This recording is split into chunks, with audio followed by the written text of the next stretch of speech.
Welcome to I Heart Geek.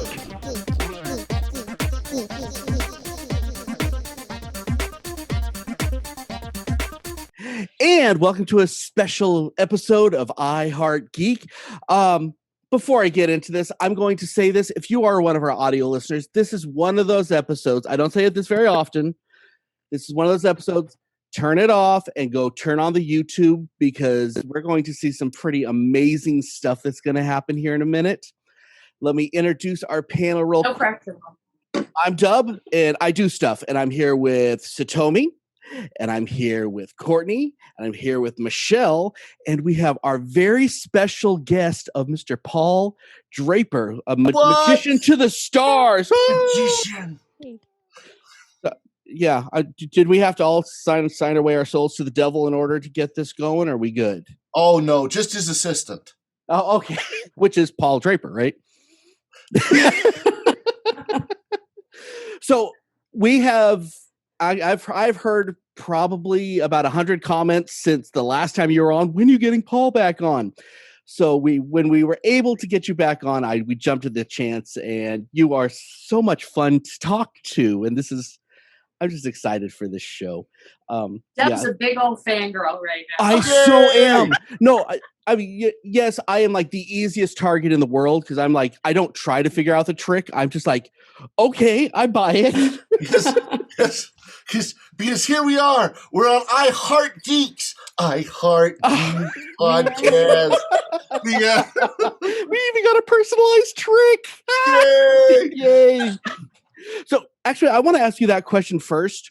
Do you like the kind of audience that I am, that I'm just like buy into it, or do you like the more skeptical? You know, but there are all kinds of audiences, and really the two primary audiences that a magician faces are those that are there to enjoy and those that are there to uncover. I find the audiences that are there to try and figure out how the tricks are done, I find them very strange. I wonder if they go to Disneyland and say, that's not really Mickey Mouse, that's a man in a costume. Yes. I wonder if they say go to movies and say, that's not really Thanos. I can see right through that. Well, I do that. I'm a little guilty of that. So yes, there are two different audiences that way. The other two audiences that I often describe are thinking audiences and drinking audiences. They're the audiences that are there to watch you and enjoy and learn, and they're audiences that are there to just see wacky stuff. And in Vegas, the shows that require thinking audiences do not do as well as the shows that promote for drinking audiences. Well, Vegas has a lot of drinking audiences too, so that helps too, being over here, right? That guy flew through the air and then made white tigers appear. Drinking audiences. That's me. That's awesome. So actually, I do have a question because I've been following some of your stuff since the pandemic has started, and I see that you've actually really been able to even expand your audience quite a bit by doing a lot of shows like this. Tell us what it is that you're doing now with all the the at home. It's not opened up yet, so tell us kind of what you're doing with all your magic. I mean, it's been an unusual time, hasn't it? One of the amazing things about this time period is that normally, if I want to book a week full of shows, my week full of shows, it can be, I can perform 14 shows in a week if I'm in the same city, or I can perform 3 shows in a week if I have to fly to a different city between each show. But I can perform 6 shows a day from this home studio. In the same way, previously, in the previous world, I'm constrained to the size of my audience by the size of the room that I'm performing in. So if I'm in a standard conference center, maybe I can perform for 750 people or 1,000 people. If I'm in the grand ballroom of a huge conference center and they open up all the side rooms together, I've performed for groups as large as 5,000 people at the same time. But here, I've had groups of 15,000 people that have been able to see my show all at the same time, and I haven't had to put my shoes on. So I mean, I don't wear pants, so if that right. And there have been times, whoa! And there have been times. Keep that camera up. I do. I promise. I don't want anything to appear. But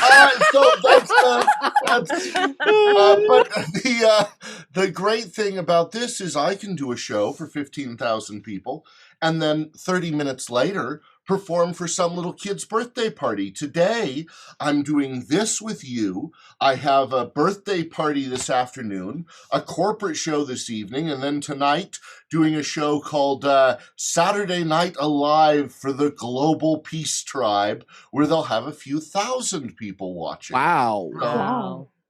So this has definitely expanded your I don't want to say clientele, your audience quite a bit.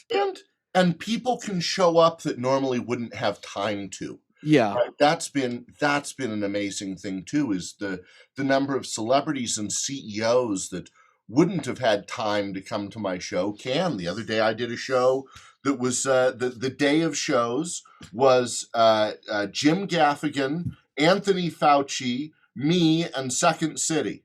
Right? Wow. And so, how would you have gotten those four together on the same stage on the same day?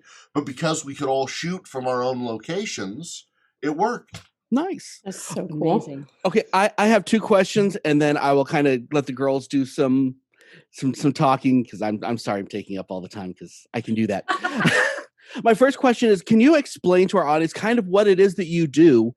And then part two on that, kind of tell us how your act has changed since we're all in a Zoom world now.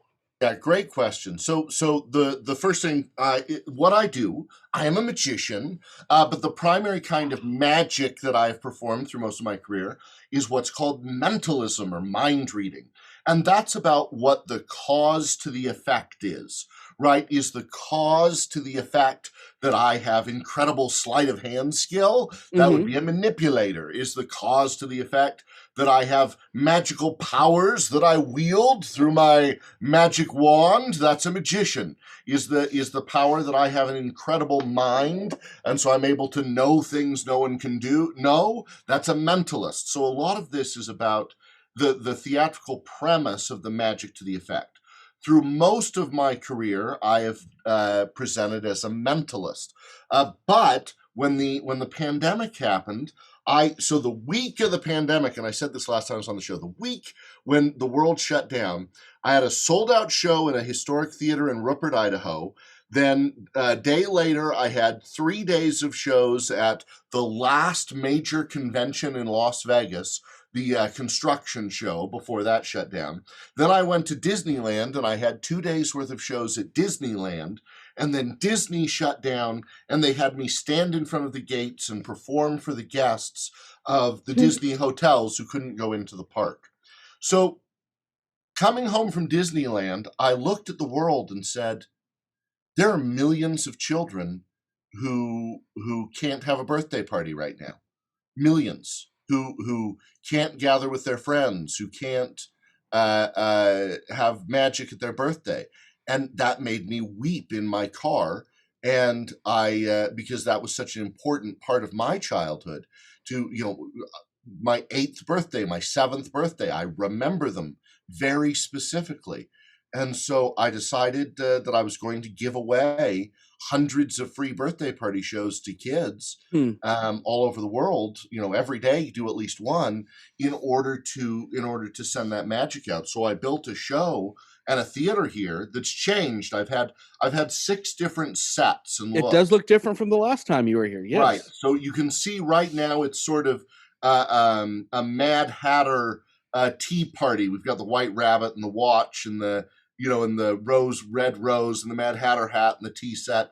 But it's changed for different themes in different seasons because people are having me back, like you said. And so this has been a much more magic focused show because it's visual and it works through the screen. I look to people like Bill Nye the Science Guy and Dora the Explorer, Barney the Dinosaur. For those of us that are older, Mr. Rogers, Captain Kangaroo, Mr. Wizard. You need to listen to our last episode. Yeah. And I said, these are these are people that I can emulate at their ability to peer through the screen into our hearts. So that's what I do. Nice. Okay. Yeah, so we got a bunch of questions from our listeners. We're gonna do a lot of that, but first I want to give kind of some of the panel some time. So Tomi, I want to get a question, and then I think Paul's gonna show us, gonna make my mind melt. It looks like he's pulling something out. So Tomi, you get first question. I don't know if it'll make your mind melt, Dub, but no, that's Paul's job. Okay, cool. It's those alien powers. So I'm curious, Paul, do you prefer that they are called magic tricks? Or what's the terminology? Because I do feel like people in general sort of look down on the term magic tricks, because it does seem, it lessens what it actually is, which is this incredible art form. As a mind reader, I just heard a group of audience members in their 30s and 40s say, "Tricks are what whores do for money." So that's from Arrested Development. The great actor. Yes, Job. Yeah, Job, the great actor who later was Batman, Lego Batman, and I'm quite disturbed by the fact that Lego Batman is better than some of the live action Batmans. He's the number 2. Yep. Yeah, that's right. So the answer is, I have found a lot of people in the tech theater world call them gags. They say, "So how many gags are you doing? What's your next gag?" And that's like gagging. And that's what I get a lot from reality TV people, and that the average person says, "What's your next trick?" The average a very young magician right now, they're quite into my next illusion or my next effect. What's my next effect? I like what my next story, my next piece, my next, but at the end of the day, they are magic tricks. I mean, that is what we do. But in the same way, there's a lot of terminology that changes and gets changed and reclaimed and resaid. Magicians, when we talk about our scripting internally, we refer to our scripting as our patter. But patter is a word that means nonsense language to fill space. And I don't want my script to be nonsense language to fill space. So patter is difficult. But there are lots of terms. It just depends what term each individual claims. Fair enough. Okay, so let's perform something. What I pulled out here. I wanted to show you. I got just a week ago. I received a presidential citation from the international president of the Society of American Magicians. And what was really neat with that is they gave it to me, Copperfield, and Jeff McBride the same day. But they gave me a neat magic wand that had some fun symbolism on it. I don't know if you can see, but it has 1 dash, 3 dashes, and 5 dashes. And the story there is that there is one magic family, that all magicians are connected, that there are 3 words to the magician's motto, which is magic, unity, and might, and that there are 5 letters in each of those words, that there are 3 prime numbers, 1, 3, and 5, and added together they're 9. With the magician, it's a perfect 10. And so, because when a magician dies, you break their wand. You have what's called a broken wand ceremony, because when the magician is dead, the wand no longer has power. So, wow. So fun to have that. Okay, a piece of magic, perfect for a geek show. Ready? hold on.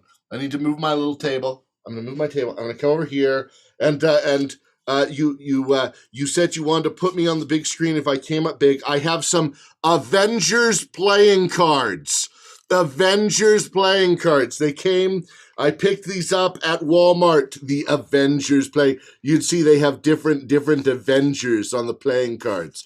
Okay, let's have Michelle. I'm going to have you help me, Michelle. Michelle, my belle. Okay, Michelle. This is what I want. This is what I want from you. Okay, Michelle, I'm going to pull off cards and set them aside. Anytime you want, say stop, and I'll give you the next card.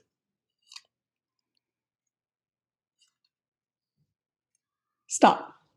Okay. You want the next card? Yes. Yes, or the one more, two more, or just the absolute next one? Absolute next one. Okay. So I'm going to have you look at it, memorize it. Do you have it? Yes. Okay. You know what the card is. Color, number, and suit. Okay. I'm going to take these cards. I'll put them back in there just like that. Give it a quick shuffle. Give it a quick shuffle. Now, I could have peeked at it. I could have seen it. But I'm going to try and figure out what your card is. Your card is Ant-Man. Is that right? It's Ant-Man. Was your card Ant-Man? Card. No. What was your card? Was it the Jack of Spades? Yes. Yes. And if you look right there on the arrowhead. Oh, gosh. Right there, there's Ant-Man. He's right there. Killing me. It's so fun to get to play. Here, we'll do something else with these. We'll do something else. Here, I like the Spider-Man right there. Spider-Man. Okay, so here we go. Michelle, I'm going to show you the pictures again. I just want you to memorize all the cards in the exact order that they're in right now. Do you have it? Perfect. Oh, yeah. Okay. To make it more difficult, I'm going to give the cards a cut, so you have to track them. Name one card in the deck, Michelle. One card. We're gonna Ace of Hearts. Ace of Hearts. And as I spread through the cards, did you see exactly where the Ace of Hearts was? No. Yes, excellent. You know right now exactly where the Ace of Hearts is. Now, what I want you to do, I'm going to spread out the cards. I'll spread out the cards. Anytime you want, say stop as I go down. Stop. Right there or back? Back, like a little bit more. There? Okay, stop. Okay, I'm going to pull out the card right in the center of where you said stop, right there. You could have stopped on any of these, Michelle, but you didn't. You stopped on this one.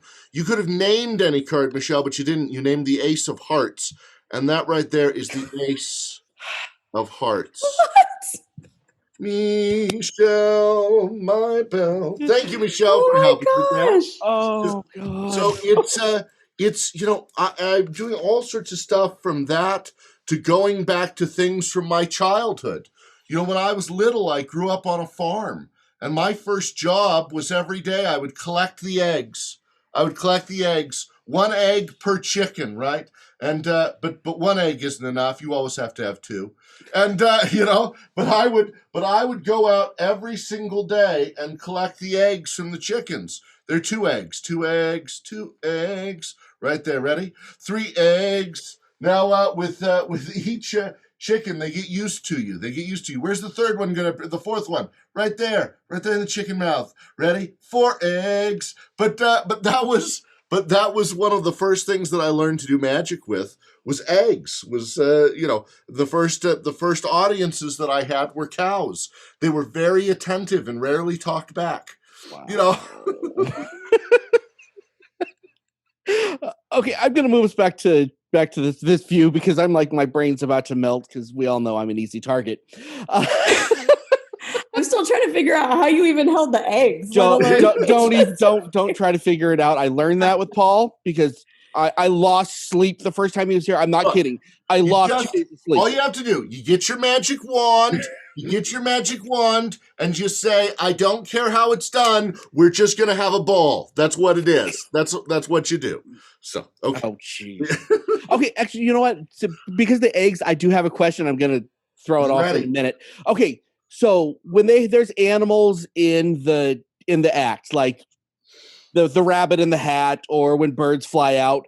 How do you keep the animals happy or whatever, and not like in a painful situation? Because I mean, those are tight compartments. Not that I'm trying to give away tricks, but how does that work? That, and I'm not asking how they're done, but how does the animals get treated humanely? There's a lot of answers to this. The first thing for this is you care about the animals, right? That's the first core thing, is you want to be a person that actually cares about them. And if you're a person that cares about them, then you do things that are appropriate to make sure that they're safe.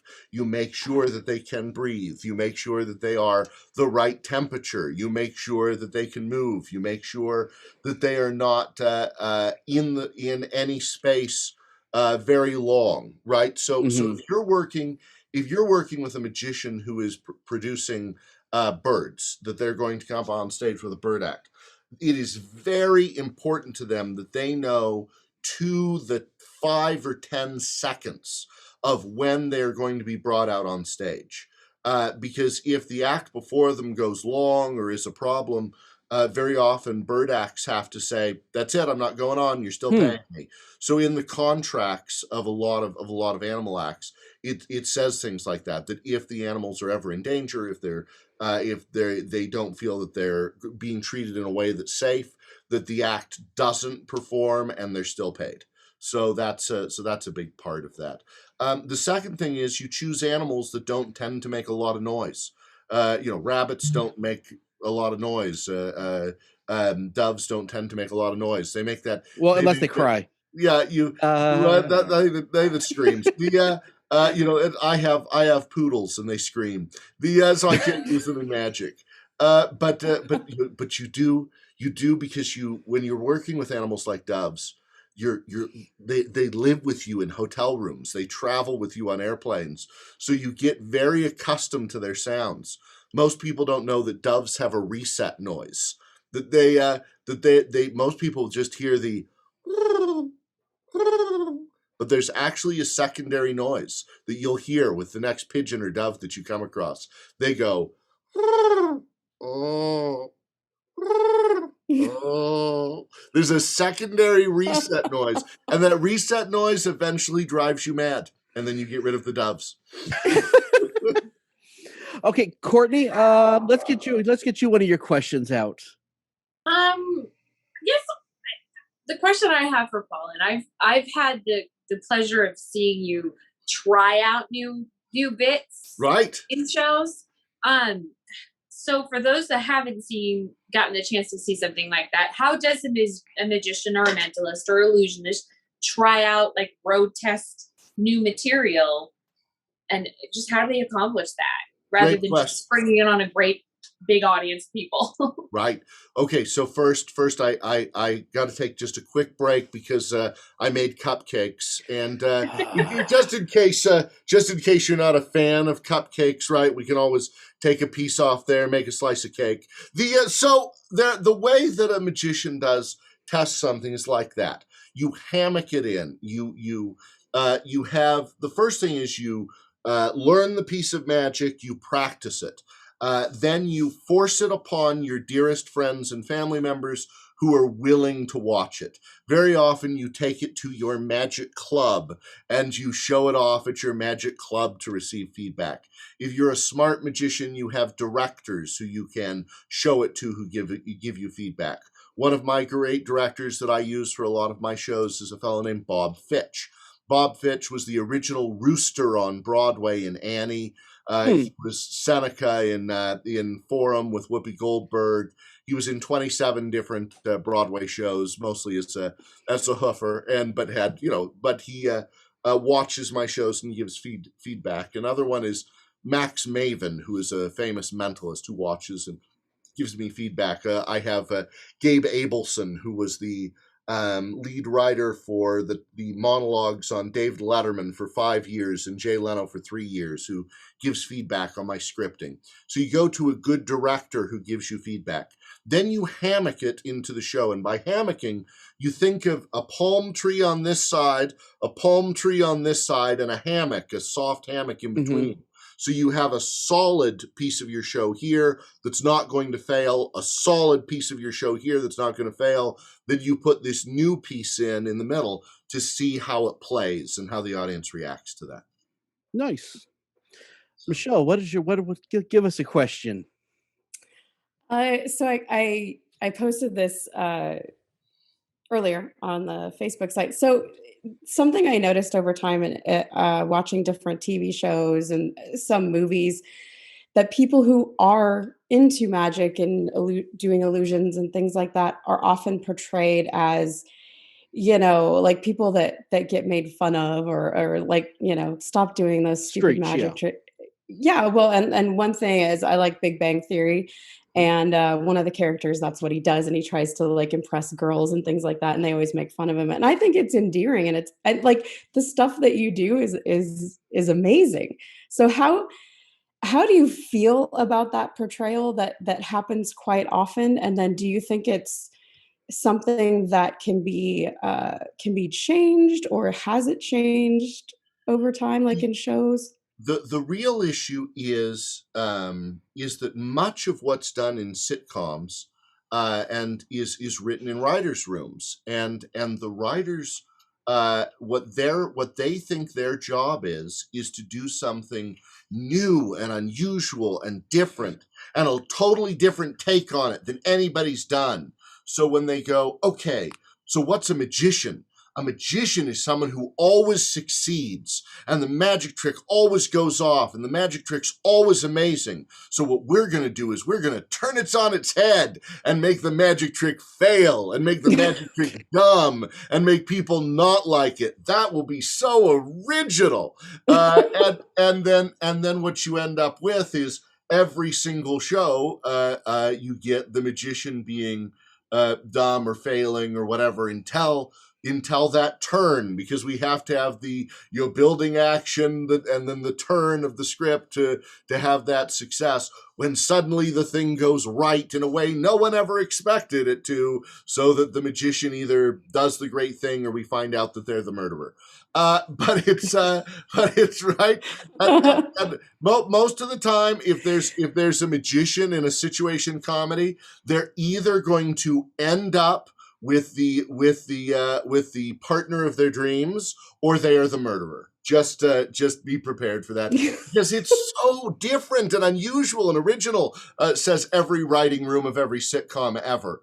And so it's the same thing. I mean, you have, if a situation comedy puts in a great opera singer, they're going to have the opera singer lose their voice. They're going to have, right? I mean, that is what the plot's going to be. If they're going to have somebody who's a great gardener, their plant is dying and they don't know why. That's what they do with every character. So it suddenly makes a lot of television shows easy to parse out immediately. Like I was watching the TV show Hacks yesterday on HBO Max, and one of the characters said, "Oh, I've seen that episode. So and so's the murderer." And I said, "Oh, why did you ruin that for me? He's the only celebrity actor on the episode, and his name is above the title. How do you not know that that's the murderer?" So that's so yes, that is a great flaw of just about every TV show I've gone on, because very often they want me to play me.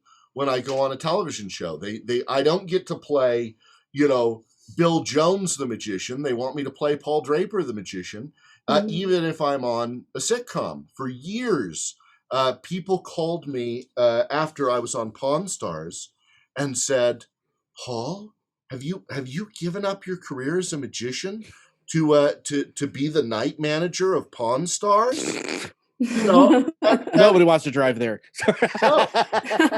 So that's the thing is that I think the issue is the same was true with they wanted me to do a character like that on Modern Family.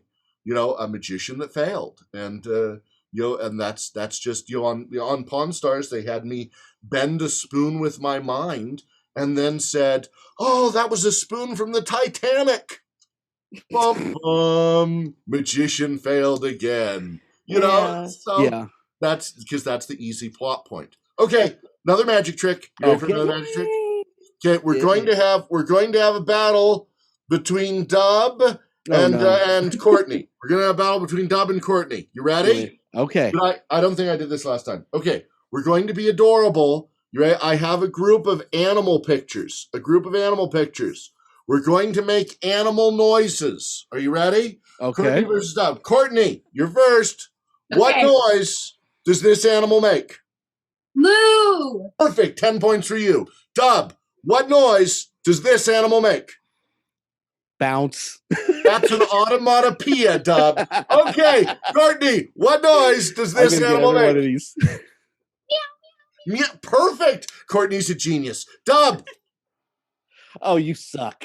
No, he sucks. That's actually what he does to hold on to things and eat things. So you're really close. Little suction cups are what sucks. That's right. That's a half point. For you. You had a little biology there. Yay. Courtney, what noise does this animal make? Buzz, buzz, buzz. Excellent. Dub, equally as hard. Buzz, buzz, buzz. Oh, it does not make that noise. Okay, Dub, I'm going to give you a lightning round. Any of them. I don't got it. Look up Ouch, my that dog. hurts. It actually has an adorable noise. Courtney, any of these animals, any of them. Courtney, you are wiping the floor with Dub. I have a prediction in here. I have a prediction of our final round. It's still anybody's game. Courtney, say stop at any point. Stop. Right there. What's the name of your animal, Courtney? That's a giraffe. That is a giraffe. Now, Dub, all you have to do is also get the giraffe, okay? Anytime you want, say stop. Stop. Right there. Also a giraffe. Oh no, Dub, what is that? No, it's a zebra. A zebra. Okay, if Courtney wins, I have a zebra in here. If Dub wins, I have a giraffe. And in here I have a giraffe. Zebra. Oh! Zebra. It's a zebra giraffe. Oh. That's like from Dr. Dolittle. Remember? That's Dr. Moreau's island right now, there. Whenever you make one of those, you also have to make one of these. This one you don't have to feed as much, but it's much more cleanup. Okay. Oh, you are killing me. Thank you for making me look dumb, Paul. I appreciate that, bud. Oh, come on. You are a straight white man. It is your job for the next decade to look dumb. Okay. Wow. That's our place right now. That's our place. Okay, so I have some more questions for you. And these are questions that came from our listeners. So we had a couple of really good ones in here. So, we'll see how many we can get through. The first one is from Stephen Fitzsimmons. Hello, Stephen. What is the difference between a magician and illusionist? From a fan perspective, I see them as the same, but always wondered why some entertainers are illusionists. Right. So it is like the difference between a flautist and a celloist, in that a flautist plays a flute and a celloist plays a cello. To be an illusionist, you have to have what are called grand illusions.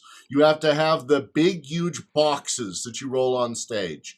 So in the world of magicians, if you're someone whose show is about these big pieces of equipment that come on and off stage that you use to make people appear, disappear, saw in half, levitate, etc., you get to use the moniker a grand illusionist. But even some illusionists don't. Lance Burton, who had a 15-year contract at the Monte Carlo, $10 million a year, his show was a grand illusion show, but because he started as a manipulation act, a manipulator, where he created birds and canes and candles and cards and things. He didn't like the moniker illusionist. He wanted to be Master Magician Lance Burton, which Peter Ravine from Australia did that voiceover. So you always heard that voiceover from him. But he was a master magician, even though in the world of magic, he would be categorized as an illusionist. Nice. So that was a big step for me. Auditioning for my first variety show in Vegas. I may have said this last time. The producers came out to the audition line and said, "We don't need any more magicians. We have all the magicians we need." And so my buddy and I, who were planning to audition as magicians, looked at each other and decided, okay, I'm going to audition as a mind reader. You're going to audition as an escape artist, because they don't need any more magicians. We're a mind reader and an escape artist. And we were both booked in the show, even though they said they didn't need any more magicians. Just padding that resume. Yeah. Right. It kind of speaks toward the ignorance that most people have around the art of magic, though. Right. That's right. People, yeah. They don't know that there are different versions and varieties. I love the of all the animals on earth, of all the creatures on earth, there are none that God loves so much as the beetle, because there are none that have so many versions and varieties. Thank you, David Attenborough. So nice. Okay, let me get the voice of the show. Todd Harvey had two questions. I'm only going to read one. Have the modern public in general still have the basic spark of imagination it takes to be fascinated with magic? One little spark of inspiration. Yes, because magic plays upon the way that humans have evolved or were created, your choice, to experience the world around us, and so we have different ways that we perceive the world around us, and magicians take advantage of those things in order to create delightful moments. And humans are symbol-bearing, cause and effect seeking creatures who want to learn and grow. So whenever we see a symbol or a cause to an effect that is new and different, we want to know. We suddenly become really focused and fascinated on that, because we want to know the universe around us. That's our special place in the universe, is we know ourselves. We know our world. We want to explore. We want to discover. Many creatures on this wonderful earth are delighted just to eat and sleep and procreate. But humans, for whatever reason, want to paint.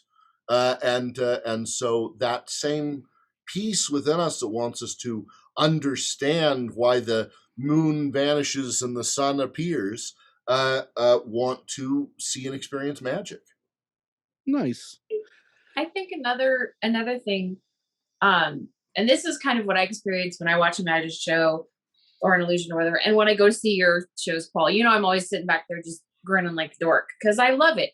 I think it's what magicians and mentalists and illusionists do is you provide a sense of wonder to people. And as cynical and hard and jaded as we get as a human race, we still always love that sense of wonder. And that's something that you guys provide. Right. That sense of that anything can be, that there's more in the universe than I expected. There's more than I came in knowing already. Yeah. Nice. Okay. Ready for another one? Oh, boy. Am I ever? Am I ever? Okay. So this is my business card. That's my business card. Pretty. On the back of my business card is my motto there: inspire, educate, and entertain. My goal is every day to do those things. That's my little business card wallet.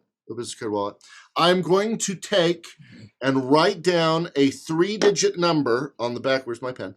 I'm going to take and write down a 3-digit number on the back of this business card while I'm looking at Satomi, and I'm going to put it inside the business card case so I can't change it. Okay, I have a business card inside my leather business card case, cannot change it. So tell me there's a 3-digit number, a number between 100 and 100 and 999. Okay, concentrate. What is the first digit? 2.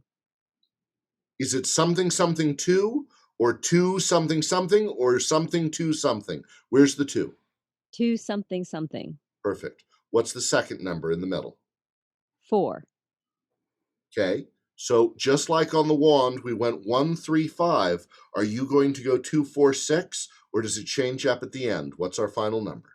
It changes up at the end. Oh, what is it? 7. Okay, 2, 4, 7. Good. Because otherwise you may have gone 2, 4, 6, and I was worried about that. But I needed you to end on that lucky number.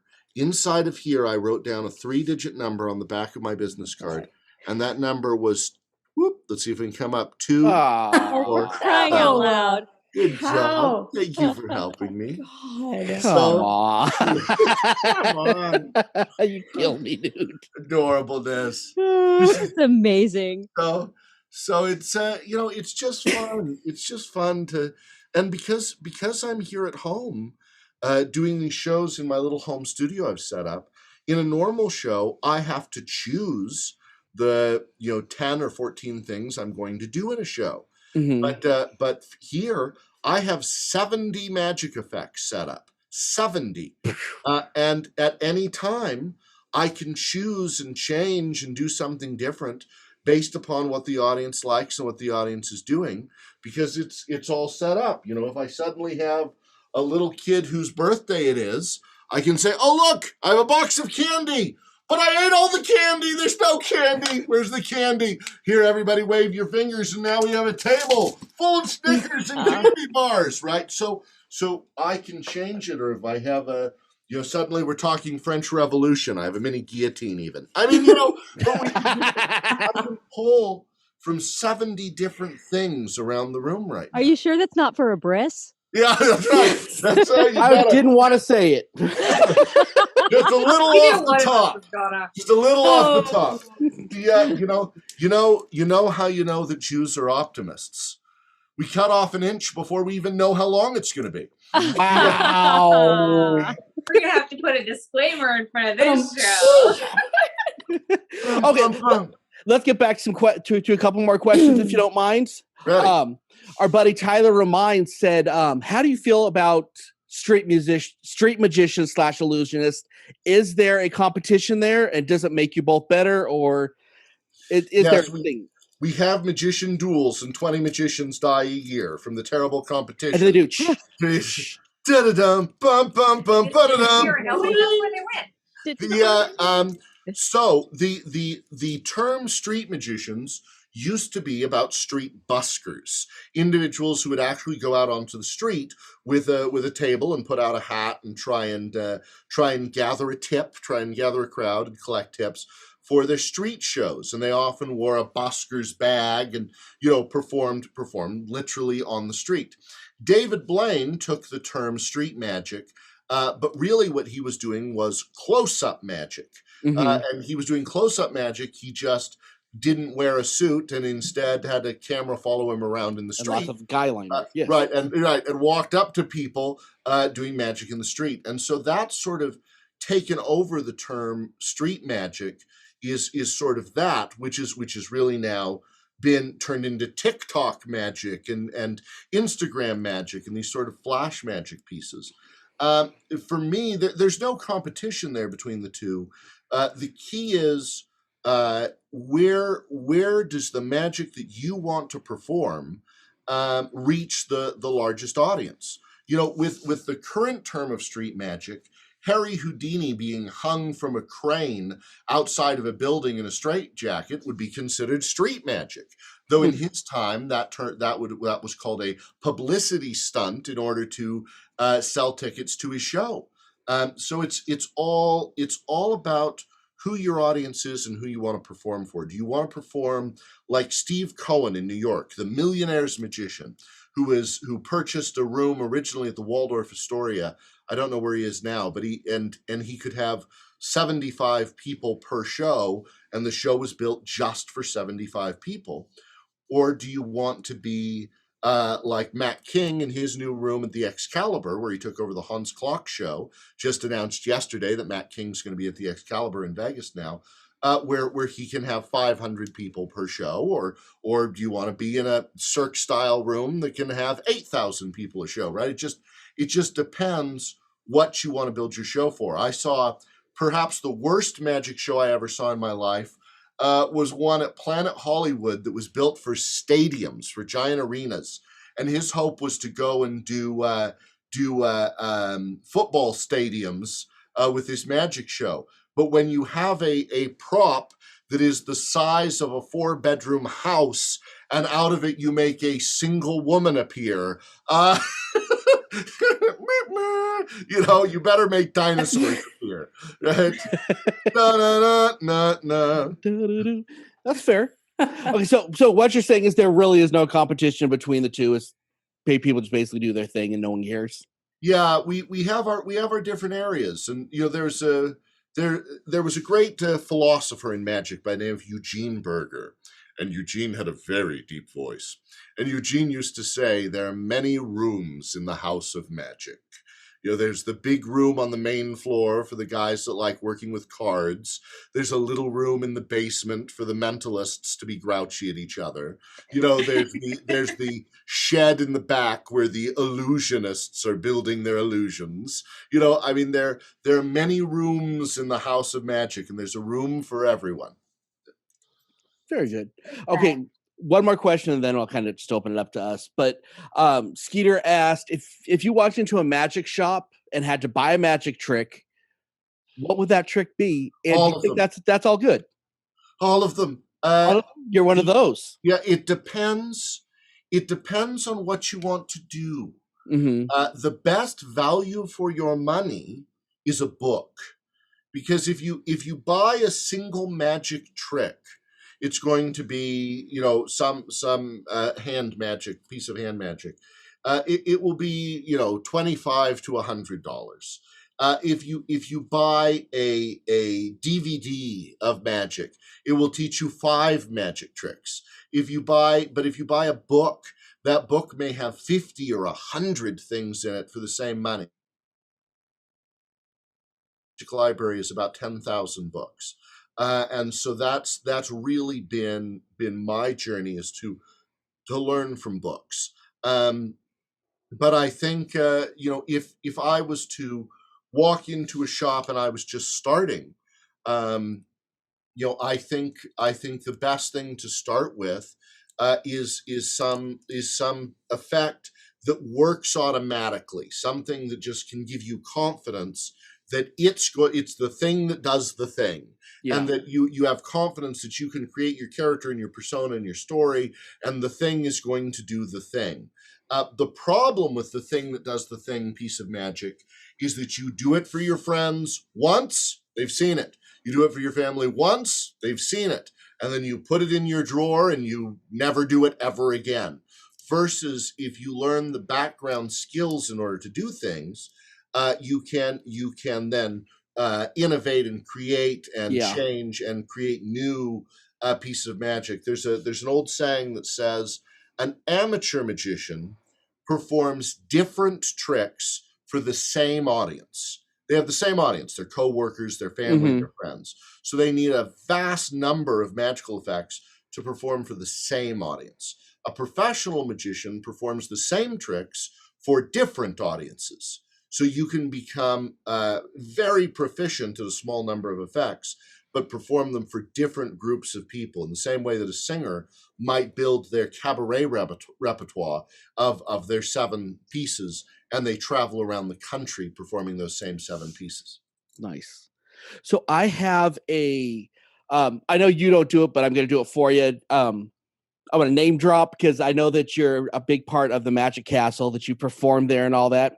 So here's my question. Like you can sit down with Neil Patrick Harris and say, can we trade out some tricks? Do you guys do that? Or is that really, and I know that, there's the magician versus the non-magician. You don't share that, but like do magicians, especially at that caliber, do you guys share with each other? It's my whole life, I dreamed that that's what would happen. And what actually happened the last time I got together with Neil Patrick Harris is he complained that my shoes weren't nice enough for the venues that I'm performing, and we looked at photos of shoes that he felt that I needed to buy nicer shoes. So you know, I mean, he's a super nice guy, and he was right. I mean, I grew up on a cattle ranch, so I wear, you know, boots and things. So, but yes, magicians really, when you get to a certain professional level, you stop sort of talking effects and technique, and instead you talk about, you know, well, have you worked this theater? Have you worked that cruise line? Well, I know this person who can help you get on that cruise line. So there's, you go through different stages. You start out as an amateur where nobody will sort of teach you anything. And then you get a mentor who helps you and teaches you. And then you move into a place where you have your sort of magic club group where you're all sharing magic with each other. Then you break out of that into being a professional, and it's kind of lonely at the top. You know, it's one of the great flaws to being a magician instead of a musical theater artist, is that I don't have a cast or a crew, or, you know, there isn't a cast party to get together or commiserate with. I go to the airport alone. I fly to a town alone. I take a cab to the venue alone. I go on stage, do my show. The audience cheers and applauds. I get back in the car alone, go to my hotel alone, eat dinner alone, get to the airport alone, fly to the next venue alone. And so it's, when magicians at that caliber get together and spend time, they spend much more time talking about, you know, oh, you were in such and such city. Did you go see the MoMA? You know, I mean, that's really, and I'm sorry to break people's heart, but whenever I get together with you know, famous magicians like or famous people who happen to be magicians like Jason Alexander or Steve Martin or Neil Patrick Harris, or, you know, these celebrities, or celebrities who are interested in magic, Chevy Chase, or, you know, different people that you know, even David Copperfield, famous magicians. When I talk to David Copperfield, what he wants to talk about is, wait a minute, Paul, that prop back there, is that an Abbott's? No, it's a Thayer. Oh, Thayer. Okay, do you know what generation? Who was the carver on that? You know, I mean, he wants to know, you know, is that the stenciled one or the hand-painted one? Oh, wow, I don't have one of those in my collection. Would you sell it? You know, I mean, that's... Yeah. No, I'm sorry. That belonged to Thurston. And it belonged to Thurston? Yes, it was passed from him to Will Rock, and then Will Rock's brother, John Rock, and his daughter lives in Holiday, Utah, where I grew up, and I bought it from her. What? You know, I mean, it's not as cool as you want it to be, but that's an actual conversation I had with him. So, you know. Well, actually, you know, these are very similar to just the normal geek conversations that we have. It's not, you know, what do you do? It's like, well, you love this, I love this too, and you just kind of talk about it instead of, you know, basically sharing secrets. So I think that's an interesting thing. So real quick, let's kind of lightning around this. Let's get one more question from everybody. So tell me, what do you got? Well, I actually, it might take you a minute though. I was hoping, do you have a particularly memorable story? Or, I mean, I know as a performer, we always have memorable stories, but is there one that you would like to share with us today? Maybe something that happened during a performance? What kind of memorable story? Give me some direction. Give me So either one of the funnier things that's ever happened to you during a show, or perhaps an interaction that really touched you during a show. Yeah. Lots of both, always. But so I was here's an emotional one that I may have shared last time, I don't know. A style of show that I perform is a seance show. And I think, because I'm a Halloween baby, and I think seance shows are fun, and I think they're a nice way to, as long as I put it as a theatrical experience, that it's fun to talk about the spooky, and fun to talk about this idea that the body, that the spirit lasts beyond the body, that we can reach to the other side, that we can communicate, that there are unknowable things that we can know, right? I think it's a fun theatrical space. After my mother died, the very next show that I had booked was a seance on Mother's Day for a big venue of about 500 people in the Gaslight District in San Diego.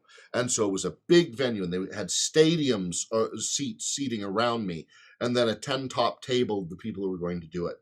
And I looked at this and I said, well, what I do for a living. I mean, I know you, Satomi, were in the seance scene in EFX with Michael Crawford. Many people don't know that I saw her in that. So I had to decide, either I do this show, or I no longer do these shows. Right? It's either what I do or it's not what I do. And I decided to do it. Even though it was difficult. And oddly enough, at that show, every single thing went right. I made all sorts of predictions that I do just as in case this happens. Every single one of them hit. I had several people say that they felt personal contact from people in their own lives in a way that I've never, in a bigger number than I've ever had before. It was sort of the most successful seance show. It was the most successful theatrical experience of a seance show that I ever presented. And so who knows? But that was a touching moment, that particular show. Yeah. Nice. Thank you for sharing that. Michelle, do you have a question? I kind of changed my question, because I was thinking about how you were talking about when COVID hit, doing the shows for kids and things like that, which I thought was amazing. What do you prefer? Do you prefer to as far as audiences, have the innocence of the little kids watching? Do you like, maybe the older audiences, especially those who are really skeptical, maybe kind of winning them over? Do you have a favorite? I want to say outright that children are more skeptical than most adults. Really? Yes, the children are not innocent. The children are not the future. They are not. I believe the children are all jerks and butts. Yeah. That's why I have dogs. But anyway. Is that what your mom says? She's like, I wanted grandchildren, but instead she has dogs. They're grand dogs. The grand dogs, yes. Children are less skeptical than adults because a lot of magic plays upon the idea that you have a sense of how the world works, and that your brain is locked in what reality is. And then if I can break that reality, then it's a magical experience. Children have not yet locked in what is real and what isn't real. To a 2-year-old, flipping on a light switch is equally magical and not magical, right? And so but to an adult, if I instead turn to a light switch, go like that, and it changes, they experience magic. And so you can have, it's much harder to fool, it's different magic to fool a child than it is to fool an adult, because you have to understand the mindset of the person. In the same way, it's different magic to fool a magician than it is to fool a non-magician, because you're playing upon the reality that the magician believes is real. So if you do moves that a magician knows, but you're not actually doing the trick they think you're doing, it fools them. If you would have asked me this question 2 years ago, I would have said to you, I have not performed for children since I was 8 years old. I perform for adults. I perform for leaders in business. I have no interest in performing for children.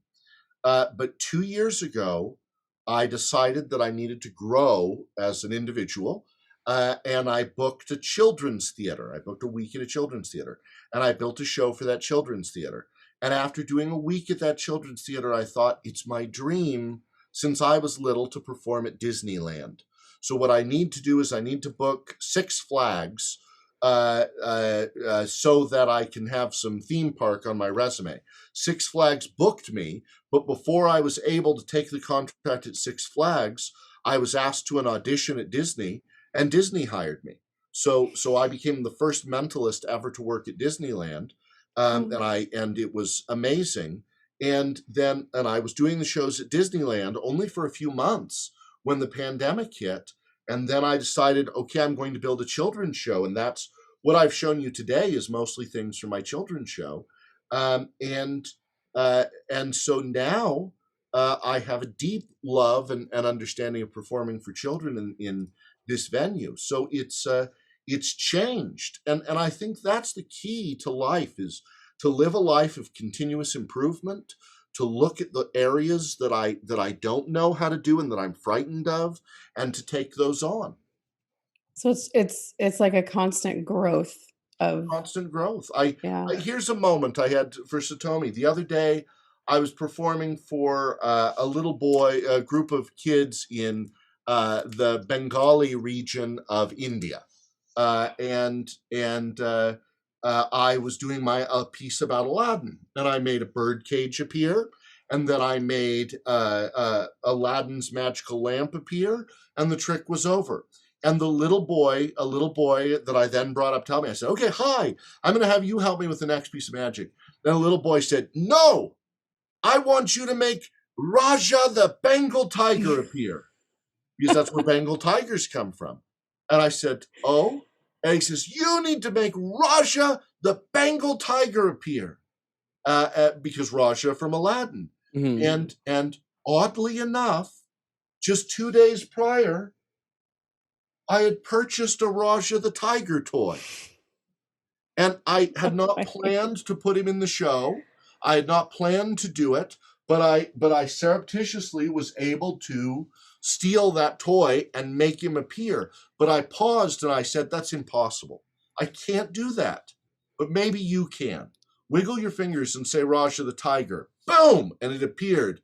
And that was this amazing moment, that how can I ever have that moment appear, that a little kid demands that I make Raja the tiger appear, and I make him appear. And so that's one of the great things about this is, when I'm in a play, when I used to be an actor, I can't change the lines because somebody's doing something. I can't switch up what I'm saying. But if a child yells out, do this or do that, I can. That's amazing. Yeah. Okay, Courtney, round us out. I know you have played all over. So, and I mean, where you played now, the nature of where you're playing now has changed, because before pandemic, you were playing all over the country, sometimes in other countries as well, and you were performing at Disneyland. Now you're on Zoom, which lets you reach even more. What was your favorite venue, or where is your favorite venue to play? Is it Zoom now? Or is it... Well, Zoom... Is it... I feel bad admitting this, but this has been my best couple of months of my career, the last couple of months, which is very strange. At the start of this pandemic, I was living on ramen, and I didn't have enough money to eat or pay my bills. I went many months at the start of this pandemic where I had to turn down dental care and things, and was in pain because I didn't have enough money. I was really in trouble. But the last couple of months have been amazing. But I'm very variety driven. So it's key to me that whenever I'm performing in a town, that I go see the zoo, the art gallery, the museum, the local theater, the botanical garden, the library, the historical site, eat the local food, whatever it is. And so my favorite venues to perform are ones where, just outside of town is the only place where Lewis and Clark marked a rock with their name. I need to see that. Your town has the biggest ball of thread. I need to see that. You're Griswold. Right? Yeah, I'm a Griswold. But I perform. People are people everywhere. There's slight differences. When we perform for an American audience, we want to come out and say, I'm the greatest thing you've ever seen at the start. And at the end, you want to say, I'm the greatest thing you've ever seen. Good night, right? Americans love arrogance. We love arrogant performers. Versus when I perform in the UK, I need to come out at the start and say, it has been such a great honor to come out and perform for all of you tonight. I hope that you will enjoy the things that I've put together over the course of my life to share with you. And then at the end, we have to do, if we gentles have offended, think of this and all is mended. We have to have this sort of soft, gentle postscript where we again humble ourselves before the masses. If you did that in an American show, we'd say, what? That guy mustn't be any good if he's that way at the end of his show. I was wrong. I thought I liked him.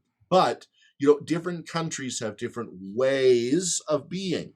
And so I love the variety of performing in different and new places. It is my preference to not go back to the same place for a couple of years. Very good. So now we got to kind of wrap up because we're at that hour point. So where do people find you, sir? Well, you get a magic lamp and you make a wish. Say Raja. Raja. Write his name on a mirror and then turn around 3 times and say his name. Say Bloody Paul. Bloody Paul. Bloody Paul. Yeah. So this is the key to finding me is you type in pauldraper.com. Now, don't just type in Paul Draper because there's another Paul Draper who's a musician in the UK, and what a jerk! He and I are fighting over the Paul Draper name right now. I'm just waiting for him to die. But I own pauldraper.com, and you can email me at paul@pauldraper.com. And I have one more thing I'd like to share with you really quick. Do we have time? Yes, we do. So I went out. I made this for you. I went out and I grabbed some crepe paper. For a long time during this pandemic, I was calling this crate paper because I didn't know any better. But crepe paper, and I cut out 2 adorable little hearts, because during this pandemic, a lot of my friends that I've been watching, they're far apart, and when they're far apart, they fight, and we fight on social media over things we wouldn't have fought about in person. And some friends have been in quarantine together, and they're too close for too long, and they don't know how to create proper boundaries and proper space. And when we're too close, we fight. And when we fight, it tears at us. Ow! And it hurts. Ow! And we don't know what to do with that hurt. And when we stay angry at somebody, it doesn't hurt them. It hurts us. We need to find someone we can talk to. Sometimes that's a teacher. Sometimes it's not. Sometimes a parent. Sometimes it's not. Sometimes a friend or a doctor, a therapist, clergy member, someone that we can talk with who will share our feelings and help us understand. Because as long as we stay angry, we can't heal. We don't have to forget the harms that others have caused, but we do have to forgive. At least forgive ourselves, so that we can come back together, so that we can become whole, so that we can learn to share and communicate in new ways, like we are today over Zoom. Oh, wow. Thank you for letting me share that. I'll go put that up on my refrigerator and think of you guys. And now I'm all teary-eyed. Thank you. Thank you so much for coming on, Paul. You are a treasure, and we love having you on. You're one of my favorite guests. Thank you for being with us. For everybody else, do the subscribe. Go to Paul's website and mark that and be on top of that. Buy a t-shirt from us, all that other stuff. You all know the drill. Check out the Patreon. We have more stuff. And until next time, I'm Dub. I'm here with Satomi and Courtney and Michelle and amazing guest, Paul Draper. Keep on geeking on, guys.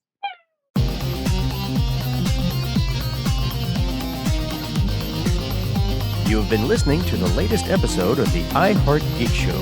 Make sure you visit our website at www.iheartgeekshow.com. Make sure to follow us on Instagram, Twitter, and Facebook.